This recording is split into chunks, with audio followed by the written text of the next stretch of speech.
Greetings, my name is Thuy Duong and I'm a student of Faculty of Russian as a Foreign Language. I'm very delighted to take part in Young Scholars International Conference and I'd like to present you my today's topic about dragons in Vietnamese and Russian culture. As you can see here, there are two paintings describing the vibe and the appearance of two completely distinct dragons coming from two different cultures. And in today's topic, we are going to find out which other traits that is different that can be used to tell apart these two kind of dragon. First of all, we are going to talk about the dragon in Vietnamese culture, about its origin to be exact. The dragon is considered Vietnamese people's ancestor. According to an ancient origin myth, the dragon lord along with a fairy princess gave birth to a sack of 100 eggs. The eggs then hatched into 100 sons and daughters, who later on became Vietnamese people. Culturalists believe that Vietnamese dragon originates from alligator. In ancient time, alligator used to be a sacred creature. It represented prosperity, power, and strength. In Vietnamese culture, dragon is usually considered as a protagonist, for it is a noble divine creature, a guardian deity respected as a god. To Vietnamese people, the dragon brings rain, which is essential for agriculture. It represents the emperor, the prosperity and power of the nation, fortune, good luck, and peace. The Vietnamese dragon is the symbol of Yang, representing the universe, life, existence, and growth. About its appearance and abilities, Vietnamese dragon is wingless, serpentine creature. While it does not have wings, it is able to magically fly through clouds. Paintings and sculptures in Vietnam illustrate dragon as a hodgepodge of 9 other animals.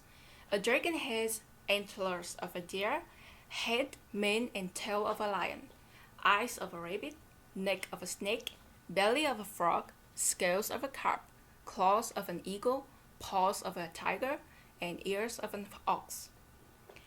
Especially, Vietnamese dragon is always depicted as a mighty and vigorous, but at the same time, cheerful and friendly creature. There are 4 types of dragons: water, fire, air, and earth. Water dragons usually live in the ocean, swamp, or in the marsh. Fire dragons live in volcano crater. Air dragons live on the cliffs or on top of the highest mountains. Earth dragons live in deep mountainous alcove, cavern, chasm, or valley.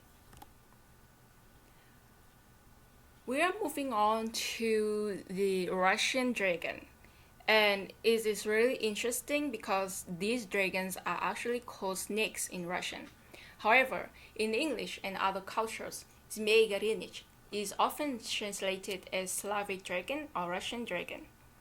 The folklore that ancient snake grows into a dragon is fairly widespread in Slavic regions. According to ancient belief, the dragon can travel between the world of the living and the kingdom of the dead. In Russian culture, Горыныч usually plays the role of an antagonist. The Russian dragon is traditionally seen as evil and malevolent creature, greedy for gold with the symbolic meaning of destruction and deceit. At first, the Горыныч was used in the initiation ceremony in traditional rites. Later on, it took place in folktales and diversified over time. The ocean dragon usually asks for a toll, and in folktales, it drags people into the kingdom of the dead or protects the border between worlds. The border usually runs along a river of fire, in which the hero fights with Горыныч. In the descriptions of the Russian dragon, attention is mainly fixed on multi-headedness. Other characteristic features are rarely mentioned. There are not necessarily 3 heads, but often this number is a multiple of 3, like 9, 6, or 12. It is assumed that Горыныч is a flying serpent, but wings are not mentioned. Despite the fact that there is no description of it, Горыныч is often drawn with wings, clawed legs, and a long spear-like tail. In Slavic folklore, it was also associated with the elements of fire and water. To defeat the Russian dragon, the main character has to cut all its head, and there are even tales in which he also needs to burn the beheaded necks in order to prevent Gorinish heads from growing back. The habitat of the Russian dragon is usually mountains or caves. That's also the reason why it earns the name Gorinich. A fiery river flows near the place where it lives, and it guards the bridge connecting the world of the living with the kingdom of the dead.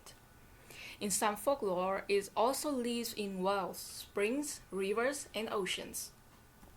And that's all there is I need to talk about the Vietnamese dragon and Russian dragon. Thank you so much for your attention.